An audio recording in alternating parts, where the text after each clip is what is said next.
The video is going to cover in detailed analysis of iOS backups, which will help during iPhone forensics.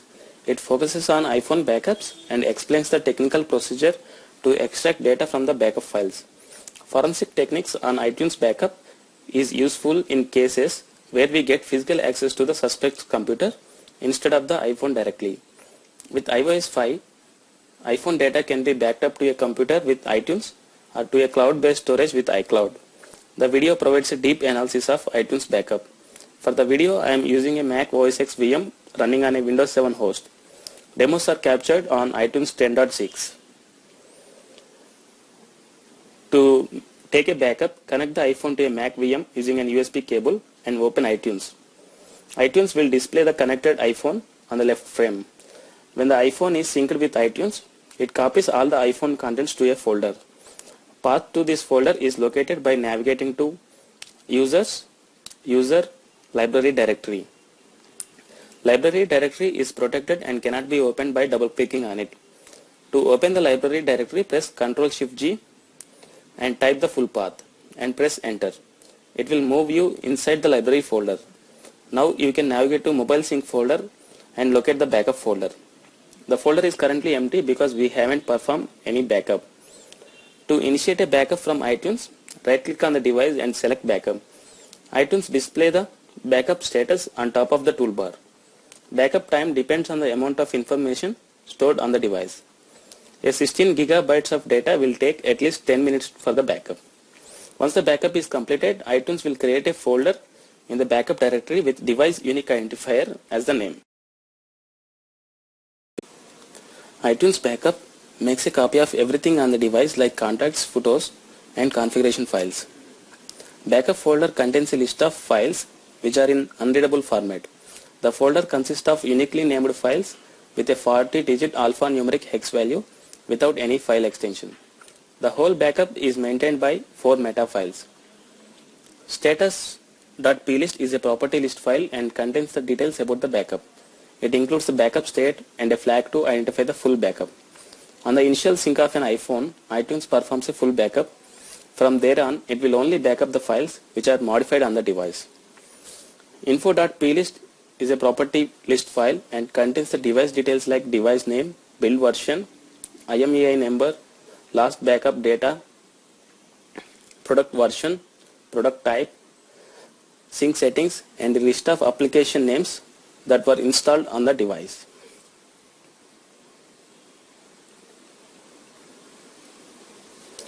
Manifest.plist file contains the backup keyback which stores all the backup encryption keys and a flag to identify the passcode protected devices and a flag to identify the encrypted backup and application bundle details.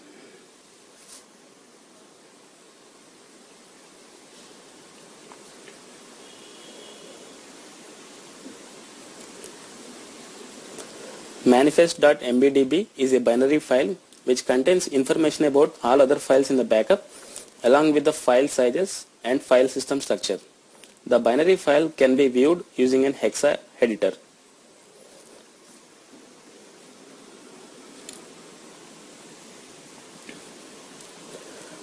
Drag the file to a hexa editor to open it.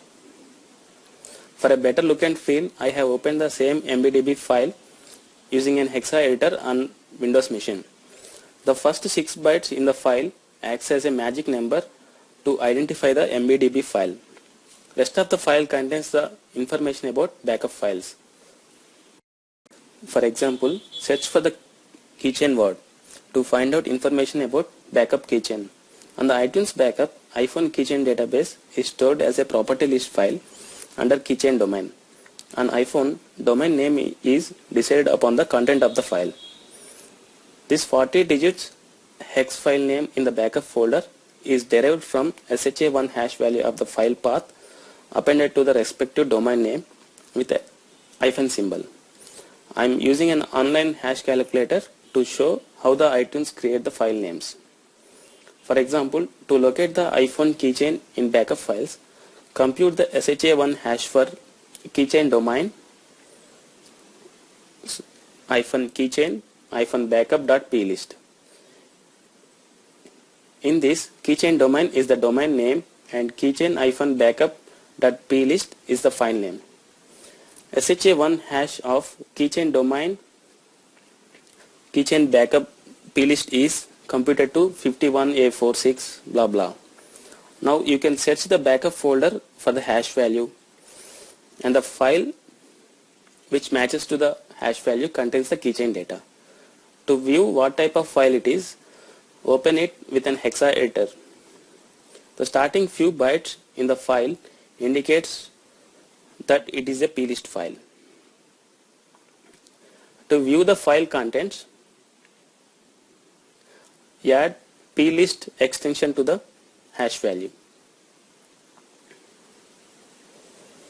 Upon adding the file extension, we can open the file using a property list editor.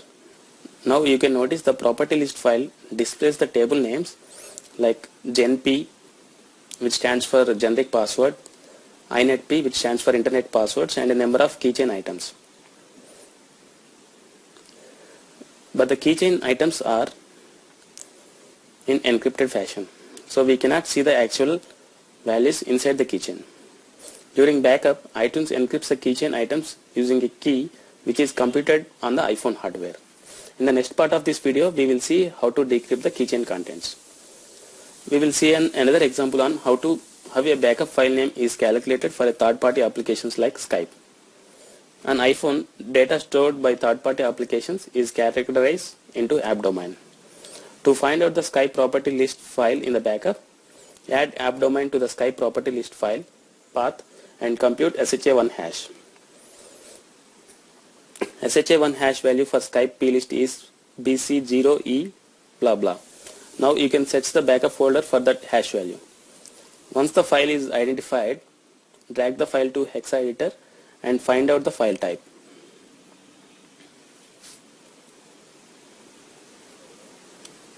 The starting few bytes in the file indicates that it is a property list file. To view the file contents, add .plist extension to the file. Now double click on the file to open it using a Xcode property list editor. The Skype property list file displays the actual content because it is not encrypted. It indicates that all the files in the backup are not encrypted.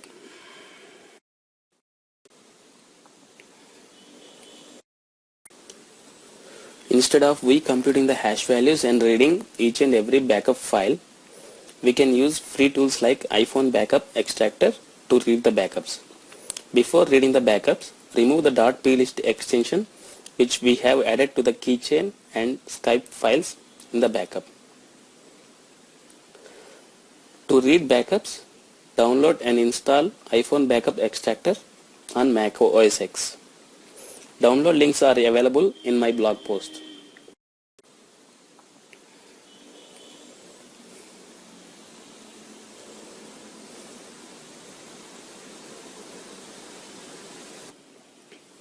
Launch iPhone backup extractor. Read backup button in the backup extractor. List out all the available backups in the backup folder. Choose a backup and the tool will read info.plist meta file and list out all the application identifiers. To extract all the application files from the backup, select all the values from the list. Here I am going to extract only iOS files. Once you select the value, the tool prompts to choose a folder to store the extracted files. Here I am creating a new folder called backup extract in the users directory. The backup extractor will parse the information stored in the MBDB file and creates a file structure. It also converts the unreadable backup files into a readable format and stores them in the supplied directory.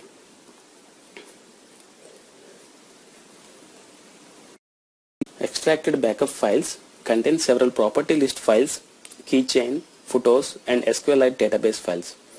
Property list files stored in the extracted backup can be viewed using a property list editor.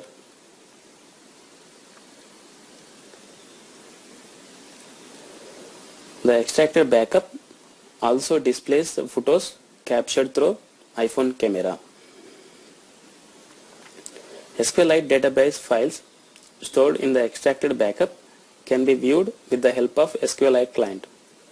To view the calendar SQLite database, open terminal and supply the calendar database path to SQLite 3 command.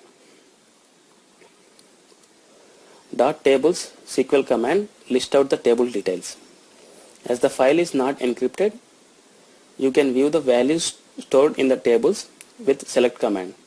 Most of the property list files and the SQLite database files stored in the backup are not encrypted. Now we will take a look at the keychain backup plist. Opening the property list file displays the table structure, but the keychain items are displayed encrypted. John Shigwald, a researcher at Sogeti ESEC Labs, has released an open source forensic toolkit that can be used to decrypt the backup keychain file. You can find their research on Google Code project name iPhone Data Protection. The forensic toolkit is developed in Python language and it requires the installation of few Python modules. Download and install PyCrypto, M2Crypto, Construct and Progress Bar Python modules by following the README file. It will take a couple of minutes to install the Python modules.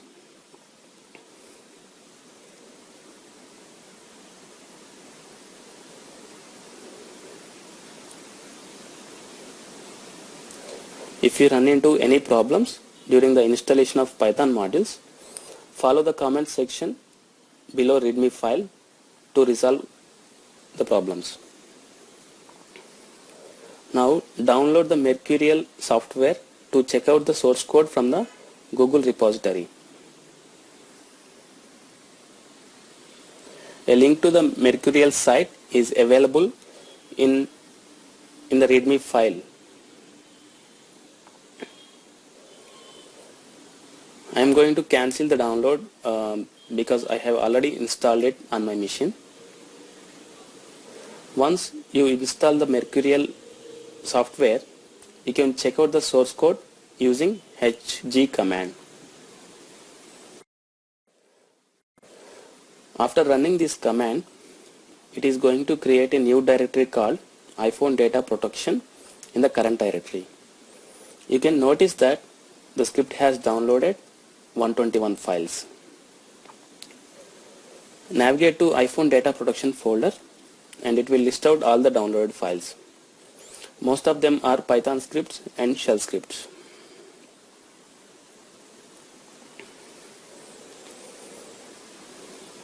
We are going to use backup tool Python script, which is similar to iPhone backup extractor. The Python script reads the backup and stores the extracted backup files in the output directory. Here I am supplying the backup folder location to backup tool Python script. If output path is not mentioned for this command, then it will create a new folder in the iTunes backup folder itself.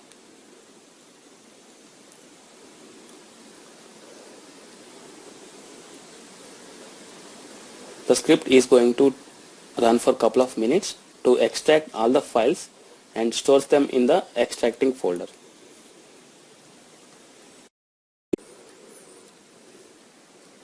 I did not mention the output path here, so it created the device UDID_extract folder in the iTunes backup directory. You can notice the script has extracted all the files from the backup, but the keychain backup file is still encrypted.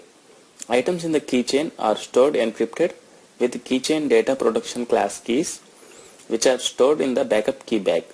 Backup key bag is protected by an encryption key computed from the iPhone hardware. So in order to grab the protection class keys, first we have to grab the key 835 computed by the iPhone hardware key.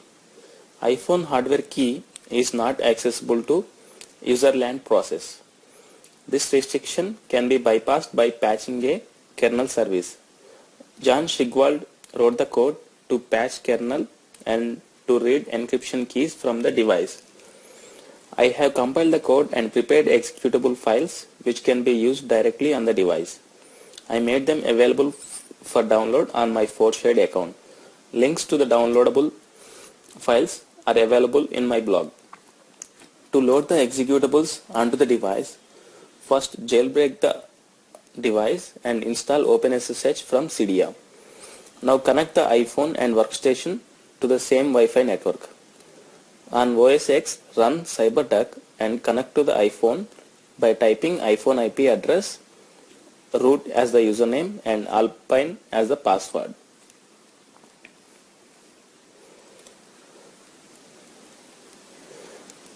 Now drag the downloaded kernel patcher and device infos executable files to CyberDuck. It will copy the files from the workstation to iPhone. Once the files are copied, open terminal and connect to the iPhone as a root user over SSH. SSH gives command level access to the iPhone. Now grant executable permissions to the uploaded files using chmod command. Run kernel patcher executable file.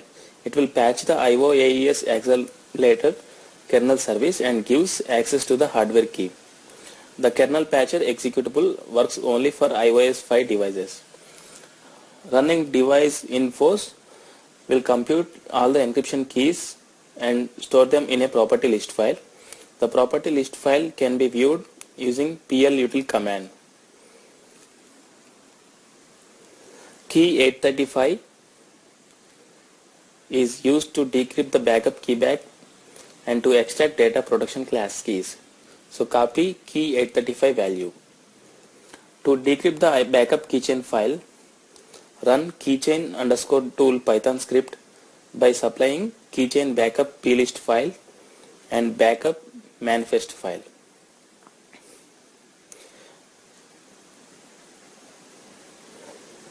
The script prompts to enter key 835 value. Upon entering the right key, it decrypts and displays the decrypted keychain values on the screen.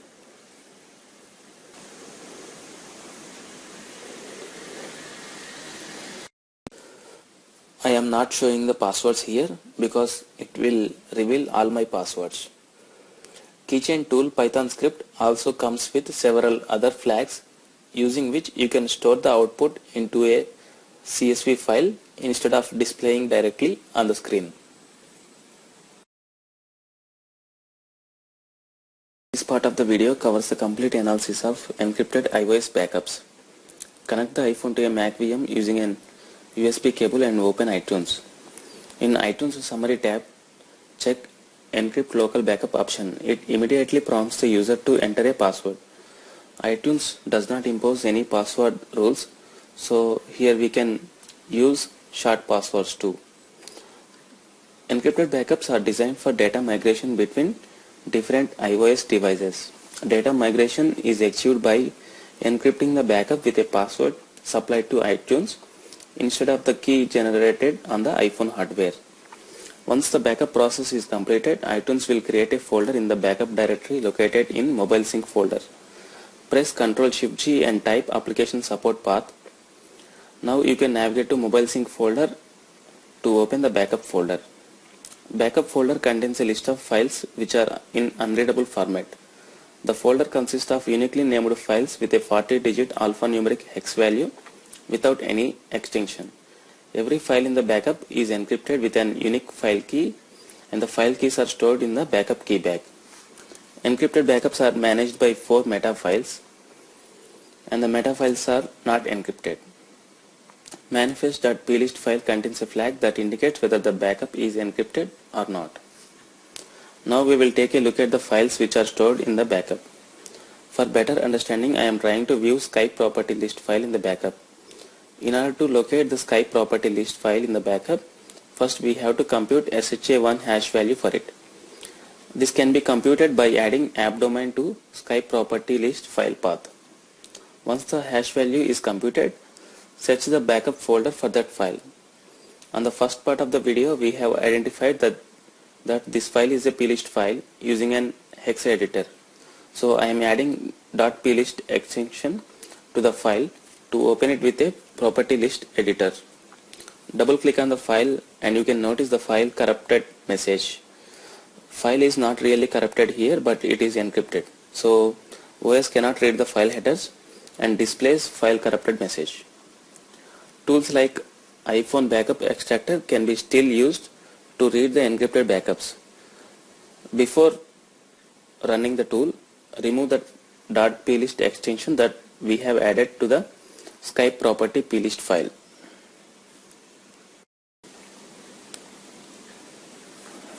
Read backup button in the backup extractor lists out all the available backups in the backup folder.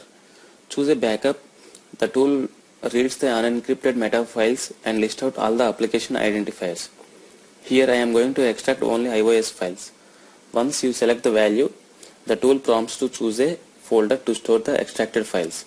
I am creating a new folder named encrypted backup extract and extracting the encrypted backup into it. The tool parses the information stored in the MBDB file and creates the file structure.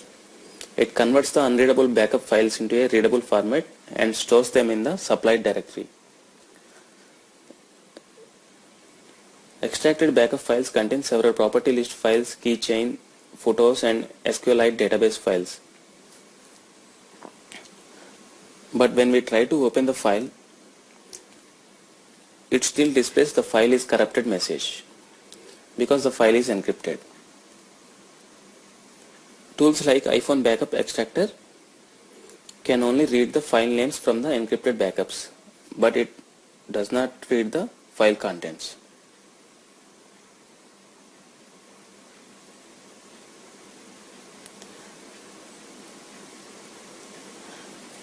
John Shigwald has released a open source forensic toolkit that can be used to decrypt the encrypted iOS backup files.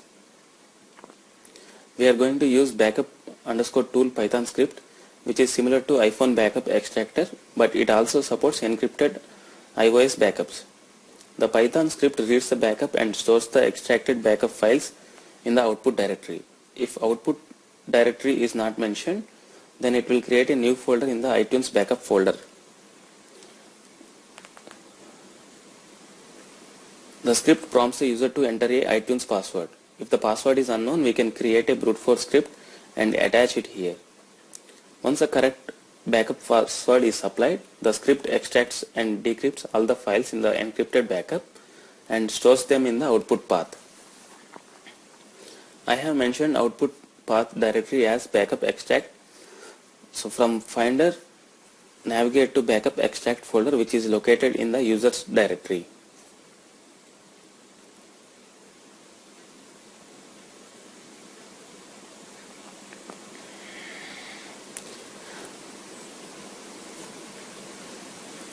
Here you can notice all the extracted files. Now if we click on a property list file, it gets open with the property list editor. This indicates that the script has decrypted all the files in the encrypted backup. Keychain file is also decrypted, but the keychain items are still encrypted with the data protection class keys. Keychain data protection class keys are stored in the backup key bag and which are protected by the iTunes password. In order to decrypt the keychain items, first we have to read the data protection class keys. This can be done with the help of keychain_tool Python script. Run keychain_tool Python script by supplying keychain backup plist and backup manifest file. The script prompts to enter key 835 value. Keychain data protection class keys are classified into migratable and this device only keys. Key 835 is computed on the iPhone hardware and it is required to decrypt the keychain items which are tied to the device using this device only protection class keys. Here I am going to decrypt only migratable keychain items and I am not supplying key 835. The keychain_tool Python script extracted all the migratable keychain items and displayed it on the screen. techniques demonstrated in the video shows that forensics investigation is possible on the latest version of iPhone backups. However, the information recovered from the backup alone without physical access to the device is very less. Apple is also changing the backup mechanism with every major release of iTunes. So it is always challenging to design the scripts to decrypt the iTunes backups.